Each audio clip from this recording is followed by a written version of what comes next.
Right, how's it going? My name's Colm Keegan. I'm the judge of the Waterford Poetry Prize 2020, which was open to all writers currently living on the island of Ireland. I'm announcing the prize today from my house because obviously we're under lockdown and I'm reading it off my laptop, so there might be a little bit of messing around and stuff like that, but hopefully we'll get through fast. And I'm really chuffed to be here today to be announcing the winners. I'm announcing it as part of Waterford Writers Weekend. And that's part of the Imagine Arts Festival, which takes place in Waterford City. The first prize is €400 plus attendance at a designated writing course at the Molly Keane Writers Retreat in 2021. Second prize is €300 plus a writing course in Ardmore, and third prize is €200. So I'm going to read the winners out in chronological order, in reverse order, going from third to first. Without further ado, I'd just like to announce the first third prize winner, joint third, which goes to Born Again by K.S. Moore. K.S. Moore is a Welsh poet based in Piltown, County Kilkenny. Her poetry has recently appeared in New Welsh Review, Atlanta Review, Ink, Sweat and Tears, Kilkenny Poetry Broadsheet and The Stinging Fly. K.S. Moore has just been shortlisted for Ink, Sweat and Tears Pick of the Month and was longlisted for the Bangor Literary Journal's 40 Words competition. She made the shortlist for a Trim Poetry competition and American Mew West Coast Poetry competition in 2019. She's also been shortlisted for Blog Awards Ireland. I'm going to share K.S. Moore's poem with you now, which is called Born Again. And I'll have it just tell you why I picked it then very quickly afterwards. Born again. My death mask in the hospital mirror. 36 hours since the first knock. You wanted out, but neither of us knew how many blows you would hail at my spine before your cheering spoke the air. Before the glass phrase, she's very small, shattered my image of mother-child bonding. Day two, and I seemed so alone for a girl who had made life from her open heart. My shadow walked the two white walls, stomach deflating, no babe in arms. The shape of me was so dark. It followed me home as I sterilised bottles, thought loops enthralled to the soap-weird war, clean and steam and filled with false sustenance. It never slept. When the baby slept, it came alive, shook at the sound of you rustling on linen, threatened until I followed the sun, stretched to its rays with my new light stroller, found a new self who was more than enough for you. So that's Born Again by K.S. Moore. And I chose that poem because, like, reading that poem as a man and a father, it kind of put back in touch with that idea that, like, men have to really work to understand motherhood, and we can empathize but never fully realize what it feels like, the physical experience of it. But with a poem like this, with its elevated language, its metaphor, that brilliant powerful image of the shadow, we're transported, any reader's transported into the front line of motherhood, and that lovely idea of being more than enough at the end, which chimes off more than able, saying I'm more than able for you to someone. Just that sense of heroic transformation and growing to be bigger than the person you were before. Lovely sense of motherhood as metamorphosis. So that's K.S. Moore's poem, Born Again. Congratulations. Our third prize, that's confusing, I know, but like our joint third prize winner, our other third prize winner is Billy Fenton. And just to share Billy's bio with you, Billy lives in Carrigeen outside Waterford City, and he writes poetry and short stories. His work has been published in the Irish Times, Poetry Ireland Review, Crannog, Honest Ulsterman, Galway Review and others. He was shortlisted for the Hennessy Award in 2018 and for the Right by the Sea Poetry Award in 2019. He was chosen as a mentee to the Words Ireland National Mentoring Programme in 2019. So I'm going to read Billy's poem now, Beyond the Stars. There was war when I said I wasn't going, disbelief when I said there's no God. I stuck to my guns, said it does nothing for me, said it has no meaning. Mum took my side, said he's only 12, he'll grow out of it. The same strategy she used when I started to smoke. That time it worked, this time it didn't. 40 years on, the cathedral in St. Malo, just as Mass is starting, a kaleidoscope of sun swirls through its stained glass windows, spreads across the pews and the waiting people. From behind, chanting, a procession of priests clad in perfectly laundered white, the swing and smell of incense, the swell of organ music, foreign prayers, no need for any meaning. After I drink coffee on the waterfront, rest under the heat of a blazing blue sky, listen to children play on the beach below, the cheer of glasses at a nearby table.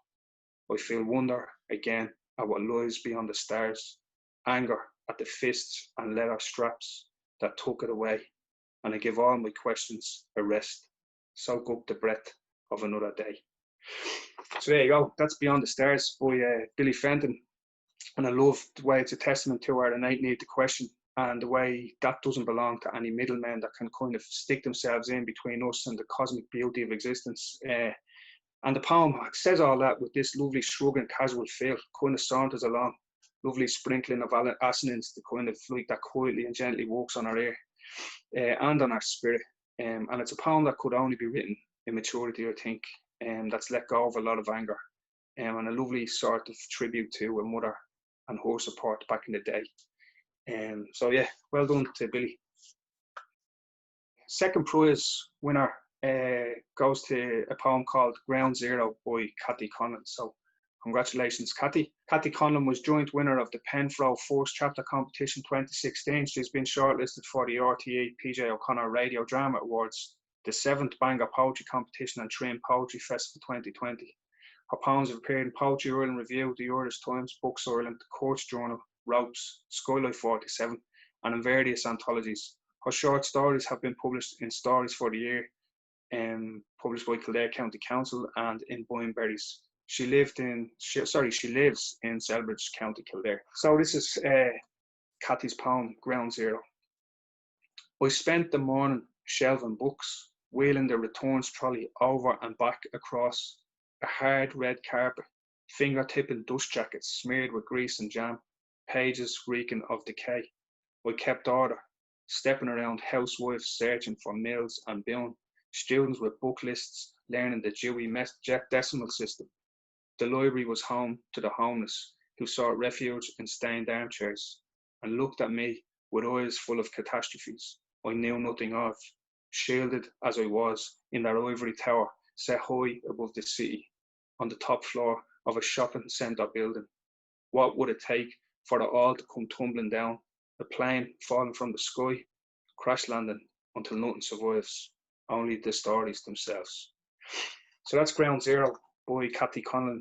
And I love the kind of subtle it's like a subtle act of iconoclasm, like a bit of an attack on the bland. I love that Mills and Boone line. There's like this subtle humour walking through, but most of all, that line about the homeless looked at me with eyes full of catastrophes.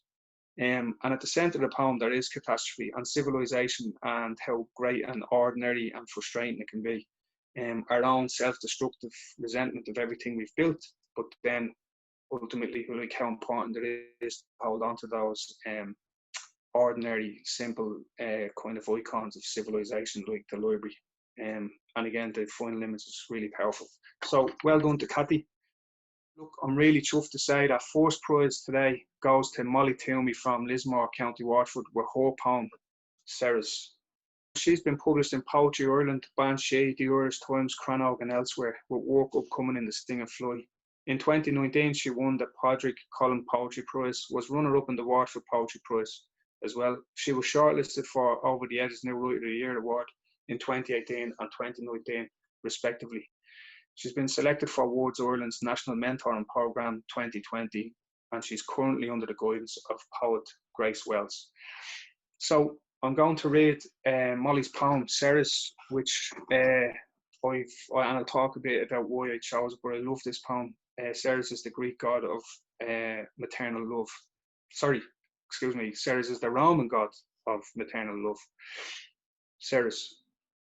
I was 16 when I felt you kick, tried hangers, scalding water, the spoke of a bicycle wheel.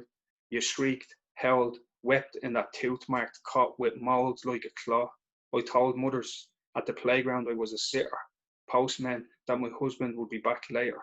At dusk, I played a video of your birth in reverse, blood and afterbirth filling me back up. Once, I left you on the steps of the church, ran back 3 minutes later, convinced. There were bruises like berries squished under your skin. I wanted some physical thing to hate myself for. At 12, you pierced your navel with a safety pin. My fingers itched to wring your throat, but wiped that seed of blood. Now, as I gut your room for drugs, I find job specs, CVs, a photo on your dresser of us on the swings, me pushing you away and pulling you back in. So there you go. That's Ceres. Absolute quality poem. I love it. It's like just basically 9 rhyming couplets, pulsing kind of living couplets that stretch and contract, iambic pentameter to hexameter to something in between and neither. So you're always wrong-footed in the poem. Poetic lines as like a celebration of connection, juxtaposition, putting two things together that shouldn't go. All about this kind of gravity, the power of like putting two words together to add up to something else. Like words like breaking fast becoming breakfast, but Molly's using that all over this poem in these brilliant kind of exciting couplets, you know. The cosmic pull of gravity and the invisible bonds of family sort of there that work together. The juxtaposition between the Roman goddess and the ordinary mother. And that final image is so powerful. The photo on your dresser of us on the swings, me pushing you away and pulling you back in. And it's so loaded with connotations, and like the bruises themselves that aren't visible on the skin, there's all this secret history, this suburban normality. It's kind of heavy with the cumulative weight of all that came before. And it's full of stitches, things being joined together. And metaphors are basically stitching meaning to where there is none, I think. Lovely use of line breaks as well, Molly. These delayed associations when you say my fingers itched and then there's a big gap and you say to wring your throat. There's a kind of dark humour in it too. Lovely sense of the mythical being mixed with the ordinary, which all poets can use. Like, what's his name? Larkin said it was like mythical understrapping, but sometimes I think it's a really powerful way to build up a poem. This perfect mother and our dark opposite, and the bond stitched to the course. So Molly, yeah, congratulations, well done. You're the winner of the Waterford Poetry Prize 2020. Yeah, and I think I'll finish up there by saying thanks very much to Heather for filming today, and thanks to Emer and Margaret, Nora, and all involved with the Waterford Writers Weekend and the larger Imagine Festival. And yeah, I'll just leave it there. Thanks very much.